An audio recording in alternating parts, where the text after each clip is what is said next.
Good morning. Good morning. तपाईहरु हेर्दै हुनुहुन्छ good morning Nepal. Good morning, Nepal. Good morning, Nepal. Good morning नेपालको प्रसारणमा तपाईलाई स्वागत छ.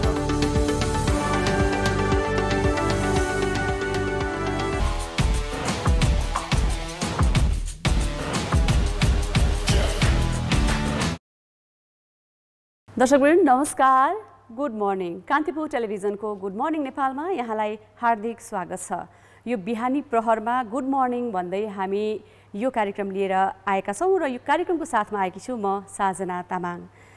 आज भोलिका विभिन्न खालले अपडेटहरूका साथ तपाईलाई भेट्नका लागि हामी हरेक दिन बिहान यो कार्यक्रम लिएर आउँछौँ र तपाईको दिनको सुरुवात हामीबाटै होस् भनेर पनि हामी गुड मर्निङ भन्दै यो कार्यक्रम लिएर आउने गर्छौँ. आज मिति 2078 साल असार 24 गते जुलाई 8 सन् 2021. दर्शकवृन्द अहिले युरोको चर्चा छ, युरो कपको चर्चा छ. आज मात्रै भएको दोस्रो सेमिफाइनल खेलमा इङ्ल्यान्डले डेनमार्कलाई 2-1 गोलले पराजित गर्दै फाइनल प्रवेश गरेको छ. अब आइतबार इङ्ल्यान्ड र इटाली फाइनलका लागि उपाधिका लागि आम्ने सामने हुनेछन्.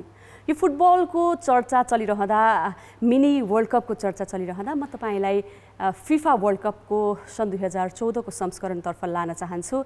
आज जुलाई 8 का दिन फुटबल प्रेमीहरूले फिफा वर्ल्ड कपको संस्करण सेमिफाइनलको संस्करणलाई पक्कै पनि सम्झना गर्छन्, किनभने जुलाई 8 कै दिन जर्मनीले ब्राजिललाई 7-1 गोलले सेमिफाइनलमै हराएको थियो.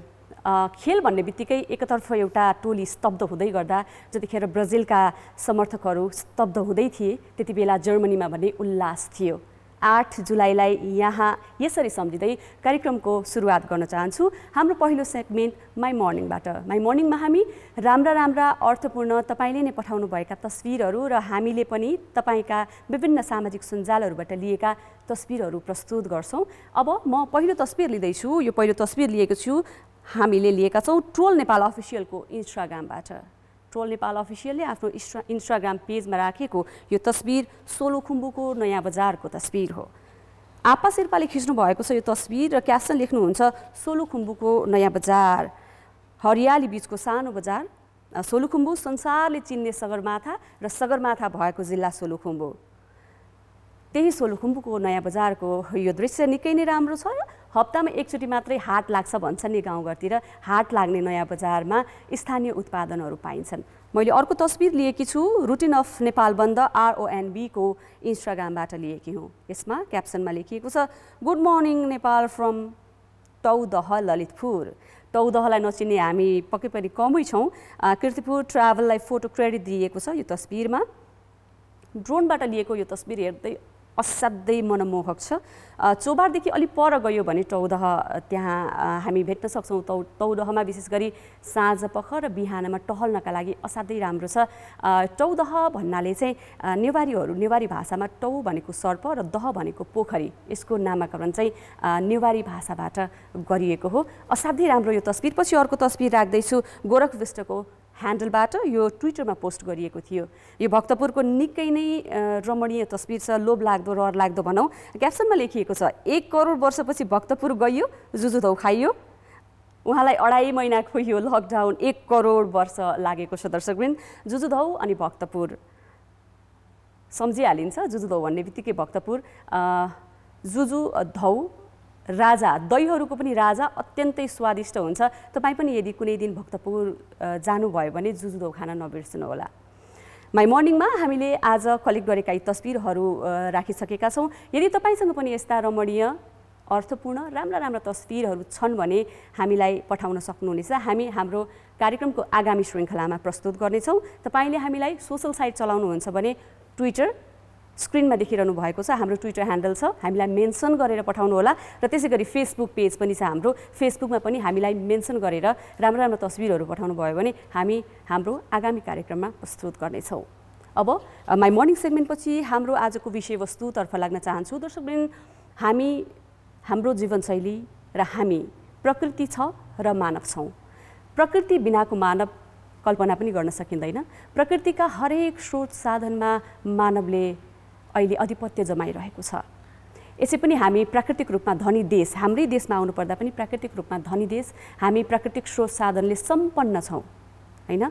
विभिन्न खाले हाम्रै क्रियाकलापका कारण हामी नेपाली र हामी नेपाली बाहेक पृथ्वीमा बसोबास गर्ने विभिन्न मानव जातिकै क्रियाकलापका कारण तर यो प्रकृति हाम्रो वरको पर्यावरणलाई भने नकारात्मक असर गरिरहेको छ।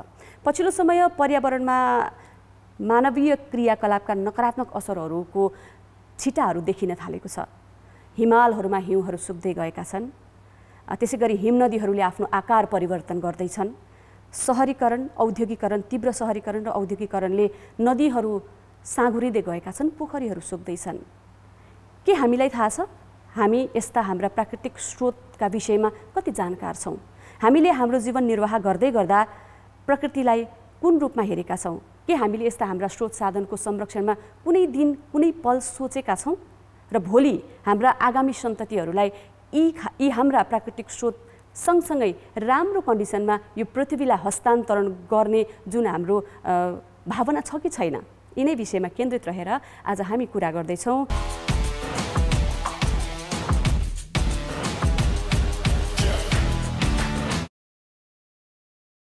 पर्यावरण विज्ञ हुनुहुन्छ हामीसँग मन्जय ढकाल, यहाँलाई कार्यक्रममा स्वागत छ। हजुर धन्यवाद। सबैभन्दा पहिला हामी आज वातावरणसँग सम्बन्धित कार्यक्रममा छौँ हैन। सुरुमा मलाई यो भनिदिनुहोस्, जलवायु परिवर्तन जसले अहिले विश्वलाई नै प्रभावित पारिरहेको छ, के हो जलवायु परिवर्तन? यो मानव विकासको क्रममा जुन यहाँले पनि सुरुवातमा भन्नुभयो, हामीले छोटो समयको लागि चाहिँ सोचेछौँ, तर दीर्घकालीन रूपमा आउँदो पुस्ताले यो पृथ्वीलाई कसरी उनीहरूलाई हस्तान्तरण गर्ने र पृथ्वीलाई हामीले जस्तो पाएका थियौँ त्यस्तै अर्को पुस्तालाई हस्तान्तरण गर्ने बारेमा सोचेनछौँ। छोटो समयमा भन्नाले त्यतिखेर खनिज इन्धन पेट्रोल डिजलको प्रयोग अत्याधिक भयो आजभन्दा 100 वर्ष अगाडिदेखि, जसले गर्दाखेरि यो पृथ्वीको वायुमण्डलमा त्यहाँबाट उत्सर्जन हुने ग्यासहरू जसलाई हामी हरितगृह ग्यास भन्छौँ, तिनको लक्षण के हुँदो रहेछ भने उनले सूर्यबाट आएको तापलाई यी राख्ने र फर्किन जान नदिने धेरैलाई, जसले गर्दा हाम्रो औसत तापक्रम बढ्दै गयो। औसत पृथ्वीको तापक्रम बढ्दै गइसकेपछि यहाँको जुन एउटा प्राकृतिक प्रक्रिया थियो त्यसमै परिवर्तन आयो। समयमा पानी नपर्ने, अरू बेला अझ ठुलो पानी पर्ने, काहीँ सुक्खा खडेरी लाग्ने, कृषिमा पर्ने असर लगायत विभिन्न क्षेत्रमा, जसले गर्दाखेरि अहिले हामीले त्यो समस्या भोगिरहेका छौँ। जस्तो नि प्रकृतिमा हुने फेरबदल एउटा स्वाभाविक हुन्छ। यदि प्रकृतिमा फेरबदल भएन भने त्यो त इम्पोसिबल हैन। प्रकृतिमा फेरबदलकै कारण हाम्रो जीवनशैली चलिरहेको छ। एउटा भयो उसको जुन प्रकृतिमा हुनुपर्ने फेरबदल त्यो नियमित रूपमा भइरहेको हुन्छ हैन, तर अर्को चाहिँ हामी मानव जातिका क्रियाकलापका कारण हुने फेरबदल या भनौँ असर चाहिँ कस्ता खालका हुन्छन् त? हो, यो जुन यहाँले भन्नुभयो प्राकृतिक तरिकाले पहिले पनि बनढडेलहरू लाग्थ्यो होला आजभन्दा धेरै वर्ष अगाडि हैन, झुङ्गे युगकै बेलामा भनौँ त्यो बेलामा, र त्यो चाहिँ प्रकृतिले आफै त्यसलाई ब्यालेन्स गर्ने एउटा प्रक्रिया थियो। तर के भयो त भने हामीले चाहिने भन्दा बढी हैन त्यस्ता खालका तत्त्वहरू जसलाई हामी हरितगृह ग्यास भन्छौँ त्यो वायुमण्डलमा छोडिदियौँ, त्यसले गर्दा असन्तुलन ल्याइदियो र त्यो चाहिँ प्राकृतिक अवस्थाभन्दा हामी अहिले चाहिँ अलिक माथि हैन, अलिक हाम्रो नियन्त्रणभन्दा बाहिर गइसकेको अवस्था छ। अब यसले के भनिन्छ भने औसत तापक्रम विगत झन्डै 100 वर्ष जतिमा 1 डिग्री जतिले बढिसक्यो हैन, काहीँ धेरै बढ्यो काहीँ कम बढ्यो। जुन ठाउँमा अब नेपालमै पनि हेर्ने हो भने हाम्रा हिमाली भेगमा त्यो तापक्रम वृद्धिको असर अलिक बढी छ, हाम्रा हिउँहरू पग्लने क्रम। त्यसले गर्दा हामीलाई क्षणिक रूपमा त केही फाइदा होला, हामीले हाम्रो अर्थतन्त्रको मुख्य मेरुदण्ड मानेको जलविद्युत उत्पादनमा केही समय त हामीलाई फाइदा पुग्ला, यो अलिक बढी हिउँ पग्लो अलिक बढी पानी आयो भनेर, तर त्यसले गर्ने अरू नकारात्मक असरहरू अझ धेरै छन्। उदाहरणको लागि हामीले जलविद्युत बनाउँदा अबको 50 वर्षमा पानी पर्ने क्रममा कस्तो फेरबदल आउँछ त्यो अनुमान गरेका छौँ हैन। लगायत हामीले हाम्रो पर्यटन अर्को अर्थतन्त्रको प्रमुख मेरुदण्ड त्यो विचार गरिराख्दाखेरि हामीले कस्ता खालका पर्यटकीय स्थलहरू निर्माण गऱ्यौँ र ती पर्यटकीय क्षेत्रहरूमा भविष्यमा जलवायुमा आउने परिवर्तनले कस्तो असर गर्ला भनेपछि यी दुईटा मुख्य कुरा र तेस्रो कृषिमा पर्ने असर, किनभने समयमा पानी नपर्ने र नचाहिने बेलामा अलिक बढी पानी पर्ने बित्तिकैमा कृषिमा त प्रत्यक्ष असर गर्यो भनेपछि नेपाल चाहिँ यी तीनैवटा विषयबाट हामी अलिक धेरै नै पीडित भएको र हामीलाई धेरै असर परेको देखिन्छ। जस्तो पर्यावरणमा मानवीय क्रियाकलापले परेका नकारात्मक असरहरूबाट भनिन्छ भविष्यमा ठुलो विपत्ति आउन सक्छ हैन। त्यो विपत्तिका सङ्केतहरू आज के छन् त? के चाहिँ पर्यावरणका नकारात्मक असर जो विपत्ति आउँदैछ त्यसका सङ्केतहरू के हुन् आजका दिनमा? हामीले यो विपत्तिको कुरा गरिराख्दाखेरि जलवायु परिवर्तनमा हामी के भन्छौँ भने यो वैज्ञानिक तथ्यहरूले चाहिँ कम्तीमा पनि 3 दशक जतिको समयमा केही परिवर्तन आएकोलाई चाहिँ त्यो ठाउँको जलवायुमा परिवर्तन आयो भन्ने हामी मान्छौँ। तर के देखिरहेछ अहिले भने एकदम एक्सट्रिम इभेन्ट्सहरू जसलाई एकैचोटि ठुलो बाढी आउने, ठुलो पहिरो आउने, त्यस्ता खालका घटनाक्रम चाहिँ तथ्यले के देखाउँछ भने बढिरहेको छन् एकदमै, होइन? त्यो हामीले अहिले पनि भोगिरहेछौँ। पानी पर्ने क्रममा प्री मनसुन जुन चैत वैशाखको समयमा अलिक बढी पानी परिदिने। अब हामीले हाम्रो कृषिमा कहिले धान रोप्ने, होइन, कुन महिनामा बिउ छर्ने, त्यो त हाम्रो आफ्नो अनुमान छ। तर त्यो अनुमानले फेल खान थाल्यो, होइन? जसले गर्दा हाम्रो कृषकहरूलाई त्यसले प्रत्यक्ष असर गर्ने भयो। सामान्य कृषकहरूले आकाश हेरेर अब भोलि पानी पर्छ, आज चाहिँ धान नकाटौँ भन्ने जुन अवस्था थियो, त्यो अनुमानहरूले अब काम नगर्ने अवस्थामा चाहिँ हामी पुग्न थाल्यौँ। यो वर्ष नै नेपालमा के भनिएको छ भने औसतभन्दा बढी पानी पर्छ, एभोभ द नर्मल भनिएको छ।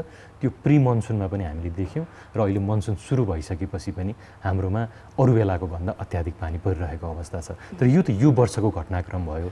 तर पछाडिका तथ्यहरू हेर्दा र आउने वर्षका प्रक्षेपणहरू हेर्दाखेरि चाहिँ पानी पर्ने क्रम चाहिँ अझ बढ्दै जान्छ नेपालमा पनि भनेर भनिएको छ। तपाईँलाई म केही छिन यही रोक्छु। दर्शकबिन, हामी अहिले कान्तिपुर टेलिभिजनमा कार्यक्रम गुड मर्निङ नेपालमा छौँ र गुड मर्निङ नेपालमा आज हामी हाम्रो पर्यावरण, यसको अहिलेको अवस्था, हामीले गरेका क्रियाकलापबाट यसलाई परिरहेको प्रभाव र कसरी यसलाई प्रिजर्भ गर्न सकिन्छ, यस्तै अवस्थामा कसरी राख्न सकिन्छ भनेर पर्यावरण विज्ञ मन्जित ढकालसँग कुराकानी गरिरहेका छौँ। हामी यो कुराकानीलाई निरन्तरता दिनेछौँ।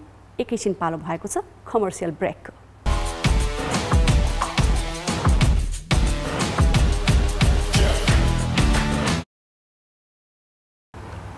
स्वागत छ दर्शकबिन, तपाईँ गुड मर्निङ नेपालमा हुनुहुन्छ र तपाईँको साथमा छु म साजना। हामीसँग आज हुनुहुन्छ जलवायु परिवर्तनका विज्ञ मन्जित ढकाल। यहाँलाई फेरि पनि स्वागत छ। हजुर, धन्यवाद।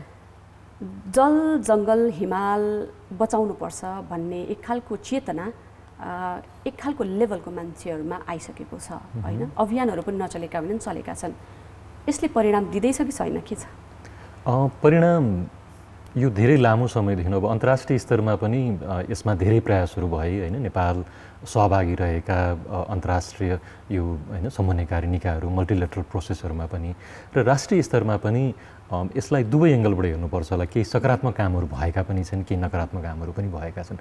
नकारात्मक त नभनौँ, तर हामीले छोटो समयको उपलब्धिलाई ठुलो कुरा मान्ने र, होइन, आउँदो पुस्ताको बारेमा नसोचिदिने। नेपालमा वन जङ्गल संरक्षणमा राम्रा काम भएका छन्। सामुदायिक वन नेपालको उदाहरणीय रूपमा हेरिन्छ। नेपालमा केही ताल नदी संरक्षणमा राम्रा कामहरू भएका छन्, तिनलाई हामीले सराहना गर्नुपर्छ। युवाहरू अलिक बढी सचेत भएका छन् अहिले, किनभने यो विषय चाहिँ युवाहरूको, होइन, आउँदो पुस्ताको लागि हो। यो तापक्रम वृद्धि हुँदै जाँदा हुने यी सबै पर्यावरणमा आउने असर अहिलेको पुस्ताले त सायद कमै भोग्छ होला, किनभने यसको मुख्य मार भोग्ने त आउँदो पुस्ता हो। तर केही हामीले छोटो समयको फाइदा सोचेर गरिएका केही क्रियाकलापहरू पनि छन्। त्यो राष्ट्रिय स्तरमा पनि केही उदाहरण छन्, अन्तर्राष्ट्रिय स्तरमा पनि छन्। तपाईँ त लामो समयदेखि यही क्षेत्रमा लागिराख्नु भएको छ, होइन? अब योभन्दा अघिको हाम्रो पर्यावरणीय अवस्था, होइन, हाम्रा क्रियाकलापले असर पारेका अहिलेका अवस्था, के फरक छ? केमा बढी असर परेको देख्नुहुन्छ? अब यो ठाउँ अनुसार हुन्छ। जस्तै नेपालमा फरक के भयो भने हामी चाहिँ हाम्रो उत्तर दक्षिणको जुन 180, होइन, प्लस जुन किलोमिटरको रेन्जमा हेर्दा हामी यति सानो रेन्जमा हामीसँग सर्वोच्च शिखर, होइन, सगरमाथा, हिमाल, पहाड, होइन, तराई, मधेस भनेपछि हाम्रो देशमा विश्वका लगभग सबै देशले भोग्ने खालका समस्या हामीले एउटै देशमा भोग्छौँ, होइन? कुनै देश मरुभूमि मात्रै छ भने उसलाई एकै प्रकारको समाधानको उपाय निकाल्दा पुग्थ्यो। हिमाल मात्रै भएको देशले हिमालमा कसरी चाहिँ यो समस्यासँग जुझ्ने भनेर त्यो समस्याको समाधान निकाल्दा पुग्थ्यो भने हामीलाई अझ गाह्रो हुने चाहिँ हामीले सबै प्रकारको समस्यासँग जुझ्ने, किनभने हिमालमा हिउँ पग्लने र अहिले पनि देखिरहेको हिमतालका आयातनहरू बढिरहेका, जसले गर्दा हिमतालहरू विस्फोट हुने खतरा र नेपालमै भनिएको छ त्यस्ता धेरै झन्डै 50वटा जति हिमताल चाहिँ, होइन, आगामी केही समयमा फुट्ने खतरामा छन् हिउँ पग्लिरहेकोले भनेर।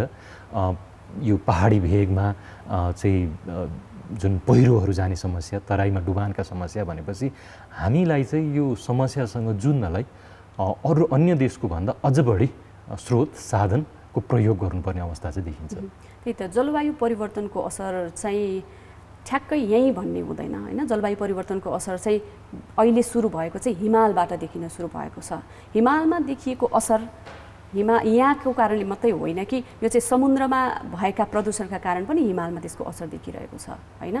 यसमा हामी मात्रै जिम्मेवार छैनौँ, अरू हाम्रा छिमेकी देशहरू, विश्वका धनाढ्य देशहरू पनि यसमा जिम्मेवार छन् होइन।